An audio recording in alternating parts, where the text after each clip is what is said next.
the fourth quarter, holding that team and one offensive league, just 22 points in the fourth quarter. Seemed like defense really kind of made the plays they needed to, and also rebounding as well. Those two are the things that kind of stuck out to you. Yeah, I think so. And I think even our defense in the first half was good. The turnovers killed us, because I think we had 12 turnovers at halftime for like maybe 14, 15 points. But I felt like our defense for most of the game was good. I mean, Halliburton, those pick and rolls with Halliburton and Turner now, those are hard. You know, he rolls or he flares. Halliburton's a great pick and roll player, so it puts a lot of pressure on your defense.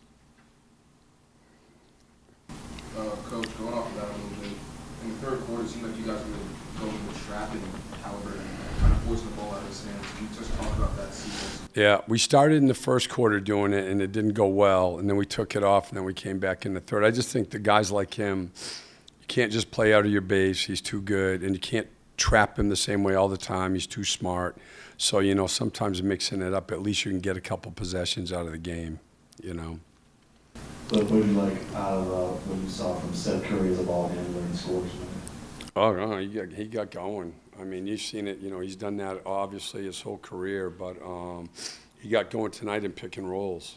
You know, he can score a lot of different ways, but he got going in pick and roll game, and I mean, he made some tough shit. You know, the step back to his left hand there over a bigger player, but he's done it a lot, man. He's an experienced veteran player, and people, I don't know, you know, I had watched him obviously that year in Brooklyn. He's a great competitor. He's a great, you know, you want on your team guys that you don't worry if they're going to try hard or not. You're never going to have to worry about him. Tough guy, and he wants to win. Overall, these five guys, I mean, how do you think they're playing? I mean, it seems like they're giving a huge infusion of energy. You know. Well, yeah, and you know, we're more experienced. We're much deeper, right? Which is, to be honest, is a big thing. And then the other one is, you know, right now when we're playing 5 out, I just want to see what you know, so tonight Grant's plus 14. And, you know, even the big play, I think it was 7 in the fourth, Miles made the great drive. You know, and a lot of that is just because Grant's at 5. You know, it's you have so much more room on the floor. Miles made a great play, but if you have a traditional center in there, he's probably not going to be able to get all the way to the basket. This is 2 straight wins now with this new group. You guys have only won 2 straight games, only one more time previously. Why you got to be so negative, man? 2-0, you know. Just wonder, your perspective is, how much has the energy, I guess, changed the last couple of days? Yeah, I mean, the thing about these guys coming in here, 4 of them are veteran guys, right? So they've been through playing for different teams. They're used to walk into a different locker room. They know how to adapt quickly to a new team. And they just want to know, what are we doing? What's the coverages? What are the plays? And they want to play.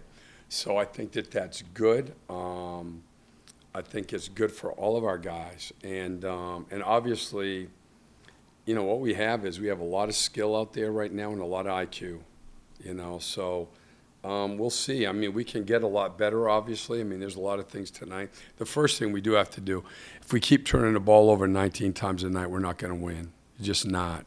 So we have to get so we're taking care of the ball better. But there's obviously a lot of good and a lot to build on. Coach, you talked a lot this season about third quarter woes.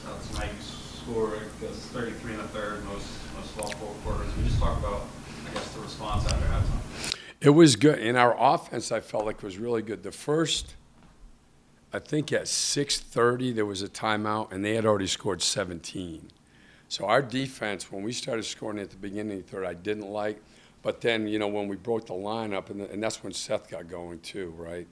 I think that was obviously a big key in the game. Steve, as well as these guys have played together in 2 games, what are you excited about in terms of what you can add once you're able to get some practice time? Yeah, because, you know, like tonight, like with the, you know, ability to double team Halliburton, you know, we weren't super organized with that. That hurt us a little bit in the third quarter. That's with this group. I think they'll pick things up quickly. We'll be able to do that better. We'll have more offense in, you know, like, although tonight again, except for the turnovers, and we didn't shoot the ball well from three. You know, the biggest thing is we're moving the ball. You know, the ball is moving. Everybody's passing the ball to each other, and it's contagious either way. You know, take an NBA team, when one guy won't pass the ball, it's going to stick with everybody. When one guy passes it, particularly the best players, everybody will pass it. And right now we're moving the ball. Coach, the closing lineup was different than the starting lineup. Can you just talk about what you saw out there and maybe want to keep Nietzsche and some of those other players out there?